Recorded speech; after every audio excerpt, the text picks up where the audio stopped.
thing is, even for those of us who start out homeschooling only one child, one day we look around and there are all these kids that are depending on us for an education. And we really need to be more efficient in our homeschooling because there's one of us, the parent, and lots of kids. And so efficiency in homeschooling is what we're going to be talking about on today's episode of the podcast. Hi everyone, I'm Pam Barnhill, and I have helped thousands of homeschoolers create doable systems, beat burnout, and bring more joy to their homeschool day. Welcome to episode 38 of the 10 Minutes to a Better Homeschool podcast.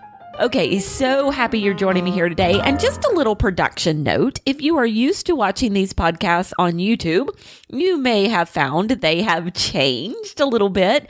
And the reason is I'm no longer doing the video aspect. Now, we're still going to post the podcast on YouTube as kind of a little waveform video that you can listen to. So if you've been a YouTube fan, you can still get your content over there. You're just no longer going to be able to see me as I deliver it. And the reason is time. Speaking of efficiency, I need some extra time to spend with my kids, and it is just so much easier to do these audio only than it is to kind of get fixed up and do the whole video thing and edit the whole video thing. So instead, we're just going to give you the audio. Now, if you've always listened in a podcast app, no big deal. Nothing has changed for you, and we appreciate your understanding on this one. Okay, so let's dive into today's content. Why do we need an efficient homeschool, and how do we get one? Well, the truth of the matter is you are typically one person. Usually one parent works, both parents work, and then somebody is doing the homeschooling of the kids, but a lot of times we have more than one child in our home. And so we're having to do all of the things for all of the kids, which, when you start multiplying things times children, it ends up with being a lot of stuff to do. So we want to be more efficient in our homeschooling, and we want to start thinking outside of the box and not think about, well, this third grader needs to do this particular history and this particular science and this particular elective, while this fifth grader needs to do another history, another science, another elective. We can really start thinking about how can we combine our students together to create a little more efficiency in our homeschool. So that is one of the tips that I have for you today. I actually have 3 tips, and we're going to talk about all 3 of them. So the first one is combine your kids as much as possible. Now, a lot of times your children are going to be learning skill subjects, things like mathematics, learning how to read, learning how to spell.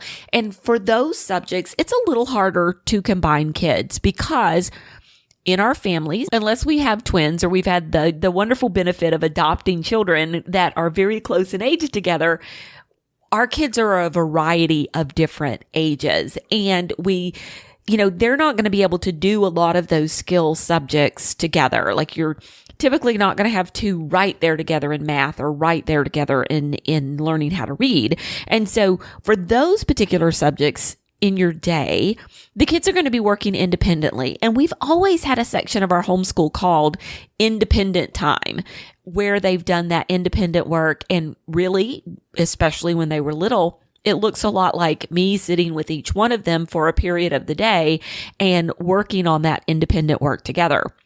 But there are other times a day, times where we're reading literature, we're doing science, we're doing history, where the kids don't have to work separately. For those particular subjects, we also call them content area subjects, you can actually combine your kids together and they can work on some of those subjects together. Now, that doesn't mean that everybody is going to be doing exactly the same thing. So if you have a 6th grader and a 6-year-old, so a 12-year-old and a 6-year-old, they're not going to be doing the exact same things for history.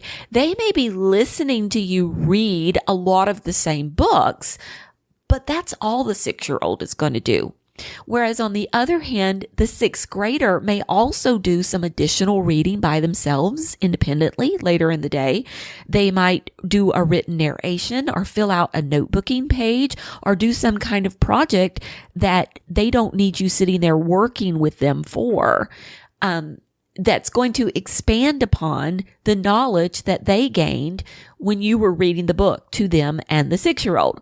But as for the 6-year-old, they just need to hear you read the book. So you're going to differentiate that instruction, which is kind of a fancy buzzword in education these days. You're going to make it a little different for each child, but you're going to start from the same place by combining them for the same history topic and for some of the same materials. So that is one way that you can create a little more efficient homeschool. The second way that you can do this is using the practice of morning time. And if you don't know, I have another podcast called the Your Morning Basket podcast. We've got well over 100 episodes all about doing morning time.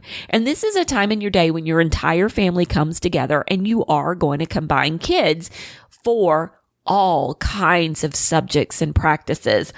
So the history example is a really good example, but you can also combine your kids for things like grammar.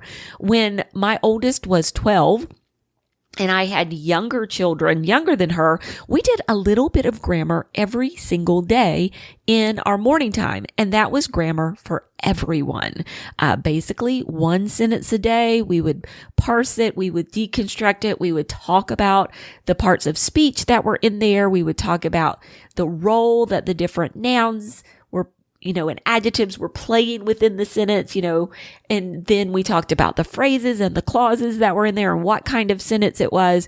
One sentence a day in morning time, everybody combined together. We also did our art then, our music then, our literature then.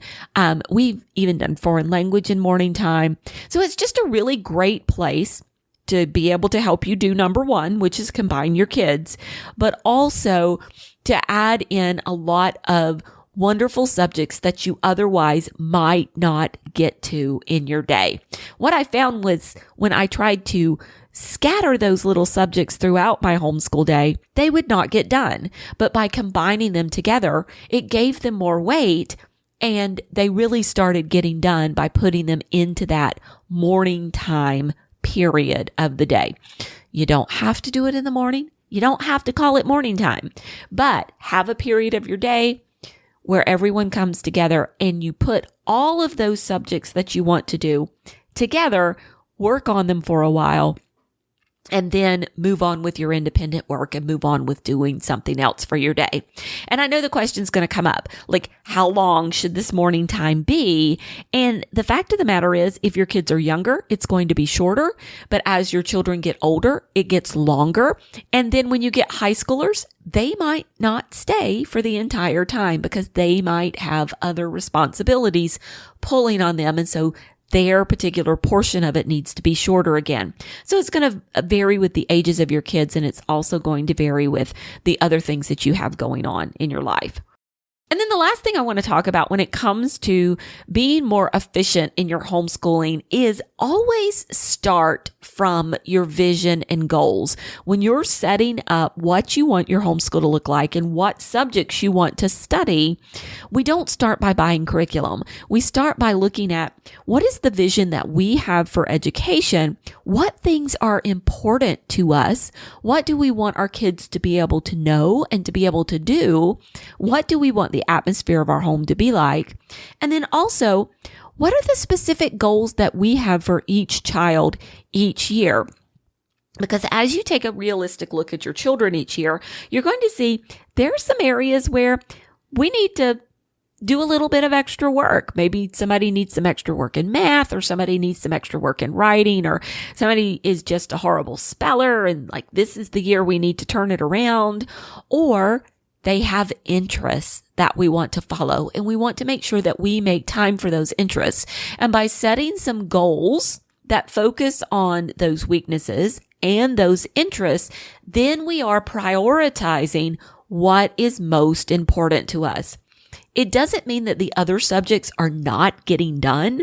It just means that they are not necessarily a priority.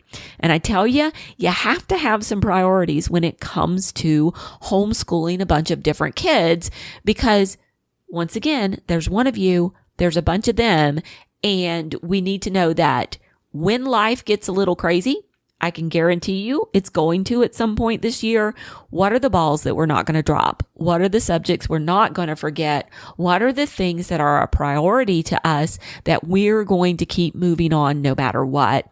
Even if we have to kind of be a little looser with some of the other things for a while. So a vision and goals, definitely going to help you be more efficient, combining ages, and also putting subjects together, giving them more weight by doing a morning time.